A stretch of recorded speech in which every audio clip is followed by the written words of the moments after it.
तो दोस्तों, जब तक हम इंडियंस पर खुद नहीं बीतती तब तक हम कोई भी कदम नहीं उठाते। ऐसा क्यों कह रहा हूँ मैं बताऊँगा आपको आगे इसी वीडियो में। तो हम बात करने वाले कफ सिरप से जो डेथ हो रही है उसके बारे में। अब तक 22 बच्चे अपनी जान गंवा चुके हैं इस टॉक्सिक कफ सिरप की वजह से। तो चलिए सबसे पहले मैं आपको बताता हूँ आखिर इस टॉक्सिक कफ सिरप में ऐसा था क्या। तो इसमें एक बहुत ही टॉक्सिक इंग्रेडिएंट प्रेजेंट था, वो भी अपनी अमाउंट से ज़्यादा। जब मैं आपको बताऊंगा कि कितना ज़्यादा था तो आपके होश उड़ जाएंगे सुन के। तो इस टॉक्सिक इंग्रेडिएंट का नाम है डाई इथाइलिन ग्लाइकोल, DEG। यही वो टॉक्सिक इंग्रेडिएंट्स है जिसकी वजह से बच्चों की डेथ हुई। मेनली इस टॉक्सिक इंग्रेडिएंट्स की वजह से जिन जिन बच्चों ने वो कफ सिरप पिया था उन सबकी किडनी फेल हो गई और जिसकी वजह से उनकी डेथ हो गई। तो अब मैं सिरप बताता हूँ जिस सिरप को लिया गया था। इस सिरप का नाम है कोल्ड रिफ, जिसे बनाती है श्रीशन फार्मास्यूटिकल कंपनी और इसकी मैन्युफैक्चरिंग तमिलनाडु चेन्नई में होती है। तो ये था वो सिरप।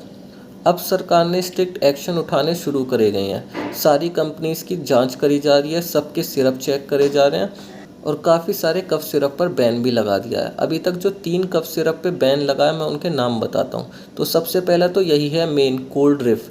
इसकी आपको अमाउंट बताता हूँ जो WHO ने और इंडिया ने तय कर रखी है कि कितना इंग्रेडिएंट होना है, वो है 0.1% होना चाहिए। बट कोल्ड रिफ में DEG की जो परसेंटेज थी वो थी 48.6। आप देख सकते हो लगभग 50% इतना ज़्यादा इंग्रेडिएंट इसमें डाला गया था। तो इस सिरप को बैन कर दिया गया है। चेन्नई में भी इसके मैन्युफैक्चरिंग प्लांट को स्टॉप कर दिया गया है। इस कंपनी के ओनर को भी अरेस्ट कर लिया गया है। 2 और सिरप पता चले हैं जिनमें ये इंग्रेडिएंट ज़्यादा पाया गया है। रेसिपी फ्रेश 1.3% और रिलाइव 0.6%। इन दोनों कफ सिरप पर भी अब बैन लगा दिया गया है। अभी तक पुलिस ने इस पूरे केस में एक तो मेन डॉक्टर जिसने वो कफ सिरप प्रेस्क्राइब किया था उसे अरेस्ट किया है और श्रीसन फार्मास्यूटिकल के ओनर को भी अरेस्ट कर लिया गया है। अब स्टार्टिंग में मैंने आपसे एक लाइन बोली थी कि जब तक हमसे बीतती नहीं, तो ऐसा मैंने क्यों बोला था तो मैं बताता हूँ।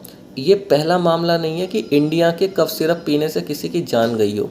2022 में गाम्बिया देश में, जो कि एक अफ्रीकन कंट्री है, वहाँ के लगभग 80 बच्चों ने अपनी जान गंवा दी थी इंडियन कफ सिरप की वजह से। इसी सेम ईयर में उज्बेकिस्तान में 20 बच्चों ने अपनी जान गंवा दी थी इंडियन कफ सिरप पीने की वजह से। लगभग 100 बच्चे 2022 में सिर्फ इंडियन कफ सिरप पीने की वजह से अपनी जान गंवा चुके थे। उसके बाद भी इंडियन गवर्नमेंट ने कोई स्टेप नहीं उठाया अपनी इंडियन फार्मास्यूटिकल कंपनीज पर। तो ऐसे ही और अपडेट्स जानने के लिए आप हमारे चैनल को सब्सक्राइब कर सकते हैं और बेल आइकन को प्रेस